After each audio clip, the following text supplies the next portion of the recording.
Aujourd'hui, je quitte un peu l'alimentation saine pour te parler d'un sujet de développement personnel appuyé par des informations toutes droites sorties des dernières recherches scientifiques en matière de neurosciences.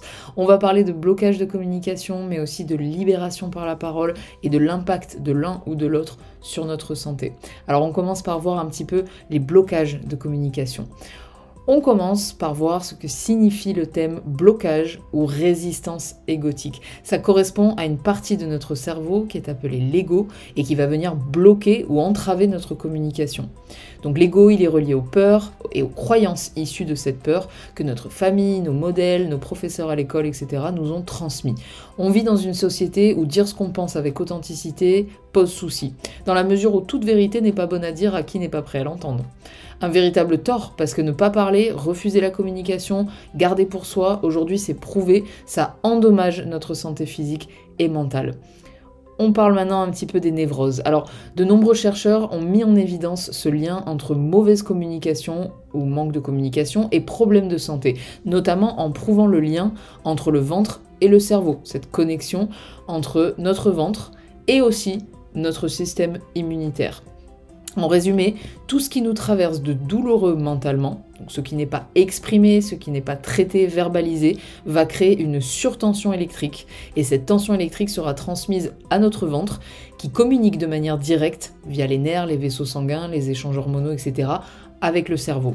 Et comme 80% de nos cellules immunitaires se trouvent dans nos intestins, cette tension électrique va prendre de l'énergie inutile au corps et l'empêcher de réaliser son job, nous défendre contre les agressions extérieures et nous maintenir en bonne santé. On devient donc candidat pour les virus, les bactéries, mais également pour les douleurs et maladies chroniques. Cette tension électrique, générée par un blocage de communication et un rejet de ses propres pensées et émotions, on l'appelle communément la névrose. Alors la névrose, c'est une maladie neurobiologique dont nous souffrons tous, tout occidentaux, parce que nous avons grandi dans une société qui est basée sur des faux semblants, sur des masques et sur des interdits au niveau de la communication.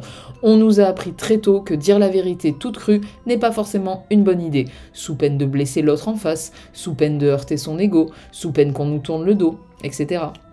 Notre cerveau, lui, il a intégré ces notions et il nous a créé un système anti-communication intégré et inconscient et on l'appelle l'ego. Donc l'ego, il génère la peur qui nous empêche de dire les choses librement aux personnes concernées. Il crée aussi la culpabilité qui nous cloue le bec avant même qu'on ait eu le temps de l'ouvrir. Et si en plus t'as eu des parents ou des proches qui te reprochaient d'ouvrir ta bouche, si on te faisait passer pour le ou la zinzin de service, dès que tu voulais verbaliser ta colère, ta souffrance ou autre émotion, si on te faisait culpabiliser dès que tu avais quelque chose à dire, ou encore si on te snobait dès que t'étais dans une tentative de verbalisation, alors il y a fort à parier qu'aujourd'hui, être honnête, être authentique et être vrai, ça soit une tâche très très compliquée pour ton ego. Comprendre la cause de nos blocages, comprendre surtout qu'ils ne viennent pas de soi, mais qu'ils viennent des autres, des personnes qui nous ont élevés, c'est hyper important. On a souvent tendance à croire qu'on est responsable de notre personnalité, alors qu'elle a été façonnée en grande partie par tout ce qu'on a vu, entendu et vécu durant notre petite enfance, et notamment entre 0 et 3 ans. Donc intégrer cette information, que ce n'est pas de notre faute et que nos blocages ne sont pas de notre responsabilité, c'est hyper important pour commencer à conscientiser le problème et donc à s'en libérer.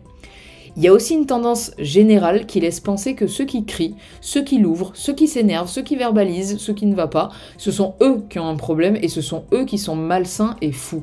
Alors que, merci les chercheurs, aujourd'hui on sait que c'est totalement l'inverse. Celui qui ne parle pas, celui qui ne crie jamais, qui refoule ses émotions, pour éviter de faire des vagues, ou encore par peur d'être jugé, d'être rejeté, de blesser quelqu'un d'autre ou de perdre, c'est lui qui souffre le plus de maladies physiques, émotionnelles et mentales.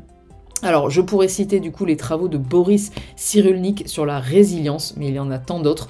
Alors, la résilience, c'est la capacité du cerveau à se réparer tout seul après un traumatisme, après quelque chose qui a été traumatisant émotionnellement.